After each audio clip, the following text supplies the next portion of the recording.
Alright, hello Riven mains and Yasuo mains alike. I am the Nightwing, Way of Life Esports, coming at you guys with another League of Legends video. As you guys know, the G2 Grand Slam is gonna happen. But let's see what's gonna happen as I'm going to break down the matchup for you guys and give you guys on the winners of the 2019 World Championship. But there is so many storylines going into this event, and before the match actually goes up on Sunday, I'm going to be doing a storyline video talking about how these teams got here and from where they actually started at. Now, with that being said, there are so many storylines going into this event. Caps being the first LEC EULCS mid laner to make back-to-back World Championship finals. Doinby making his first World Championship final at his first Worlds. You also have EU wanting to get revenge on China for last year's disappointment. You also have China wanting to defend their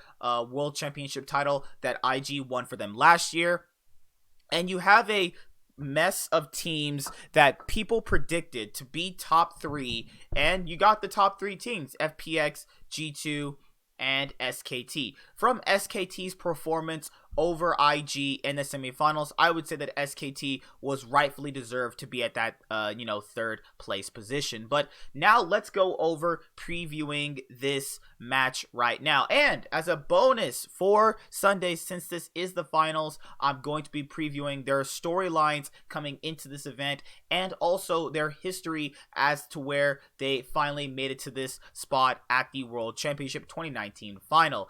As from where they started at this year to be in this spot, some changes had to be made. And you guys know the hashtag G2 Grand Slam is gonna make it happen. But I'm gonna give FPX some love in this video because you guys know my boy Doinby with the really cute wife. I can't leave my boy hanging like that. So let's preview this matchup and let's give it overall the best, overall what's the word they would use? Analyzation for it is what the word should be probably used for this. All right, so this is a really interesting matchup because these teams play very similar. Now, very similar is a thing that I think a lot of people throw around with absolutely not being able to say how they play similar. They play similar in the way that their champion pools are completely different from both sides. We have the overall aggressiveness of both teams going at it in every game, I'm imagining. And this series is more or less so going to be dictated by draft and how aggressive the lanes can overall play. Now, if you do it lane by lane, which I'm going to do in a second, you're going to see the strengths of both teams. But I do feel like FPX have a lot of interesting strengths that G2 does not. Looking at how they played in the semifinals against IG, they completely ran different team comps than nobody saw coming all, World 2019 all this time, given the fact that Doinby is pulling out mid Nautilus, mid Rumble again. This guy is the most flexible mid laner. Now, in terms of being a lane dominant mid laner, he's not really going to have that, but he will still be a very strong force. And dealing with Caps is going to be something hard as well, because we saw Caps do pretty well against Faker this time around, but he had to roam around like I had said he was going to do before. Remember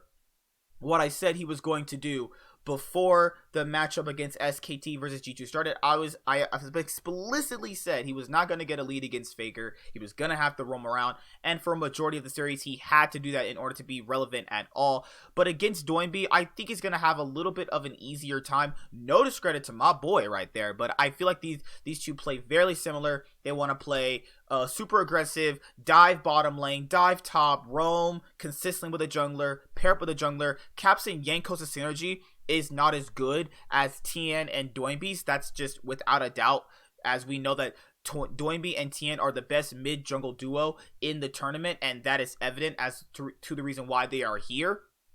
Now, with that being said, you have to kind of preview it by the draft, and the FPX coach name is Warhorse, right? So Warhorse generally tends to draft FPX really strong, favorable 2v2s in mid and jungle, and then you have your stable bot lane, and then you have your solid carry, sometimes not carry, champion in the top lane. But Gimgoon is somebody that can hold his own against Wonder, though Wonder did play okay against Khan, but I'm still going to give that edge to Gimgoon. You have TN also against Yankos. I think that Yankos has looked okay in the tournament, not the best overall, but TN, I'll still favor him because I think he's been the tournament MVP so far. If you want to make the argument for Doinby, you sure can.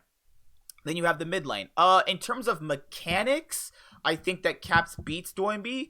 In terms of being flexible and moving around the map more consistently and effectively with his team, I'm going to say Doinby wins that. But it's overall a pretty big toss-up to see who actually wins. I think that whatever mid laner the team gets really just depends on the matchup, really depends on who snowballs effectively, really depends on who is first to roam, first to get to the objectives a lot more quickly.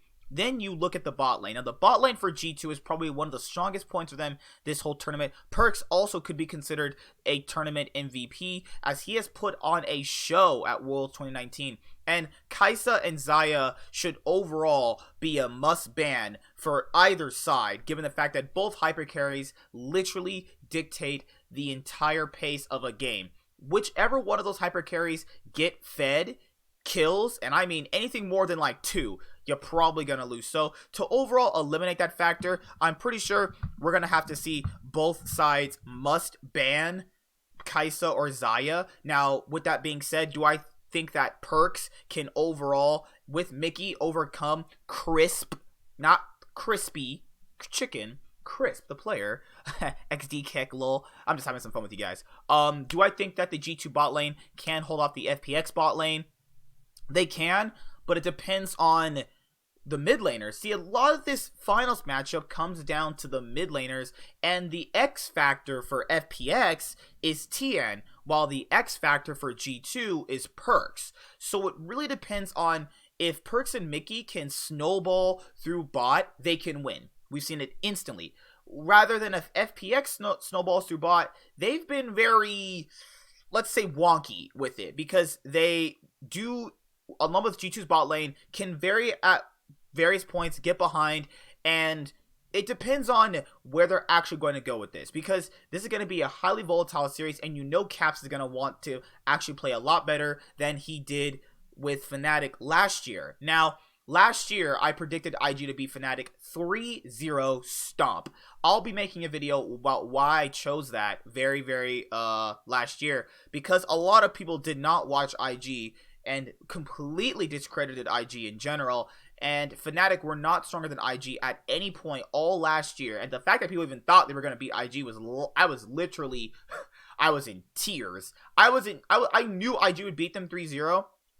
It's even in my, I wish we had pick'ems last year, so I could predict, obviously, how strong IG was, because IG was incredible last year. But this time around, I feel like G2 is coming back with a vengeance. Last year, they were knocked out by IG. Now, I'm a G2 fan, as you guys know that, and I know they really should not have been in the semifinals. Even Perkz himself has said they really shouldn't have got that far. If the player out of his own mouth is saying they shouldn't have got that far, man, I don't even know what you believe at that point anymore. But this year is a lot different. He has a stronger team. The West is a stronger team. G2 is this specific iteration of G2 is the best Western team of all time. And I believe this time around, the West is going to get their first trophy, and it's going to go to none other than G2 Esports right here. Yes, this has been one of the best teams all year, along with FPX and SKT, and it's only fitting that one of these two teams actually win. Though if FPX win the series, it's gonna hurt a lot. But I do actually understand and could fully grasp why FPX would win the series. Doinby and TN have been an amazing mid-jungle duo. Everybody knew that going in, and they've only proved that as the tournament kept rolling on. The bot lane has improved substantially, and Crisp has been absolutely amazing as well. This is going to be a great matchup, but hey, it's one team's got to win, and I think the West is going to get their first international title. I predicted G2 all this way. I had to go through dislikes. I had to go through people hating me, and that's okay, because I'll still end up being right, and my boys G2 are going to win this series 3-1. As we can't have best of fives in this tournament, but it's okay. But I could make another bold prediction and say this is a series that would actually go to 5 games because, 5 games would be absolutely incredible. And having Perks lock in Syndra for the last game. That'd be pretty crazy, right? Or he locks in like Yasuo. But yes, G2, I feel like are going to win 3-1. And FPX will get a few games. If they win the first 2 games for FPX, because maybe G2 starts slumping and then you get that comeback scenario, then it'll be a 3-2 for G2 as well. But if FPX do win, I would not be surprised. It's going to hurt. I'm not going to lie. But it is something I can overall see. And will the Phoenix rise, or will the Samurai slay the Phoenix? And I think this time around, the sword is mightier than the bird. And I got my boys G2 winning. The best Western team of all time is going to win it. G2 Grand Slam, every single title, all years long, is theirs. The first team to do it, and it goes no fitting to this team as well. So I'll see you guys later. Like, comment, subscribe. Most of all, enjoy. I'm the Nightwing, and Wave Life Esports is signing out. Peace. Hi there guys, be sure to like and subscribe to the channel for more stuff. Yeah, thank you.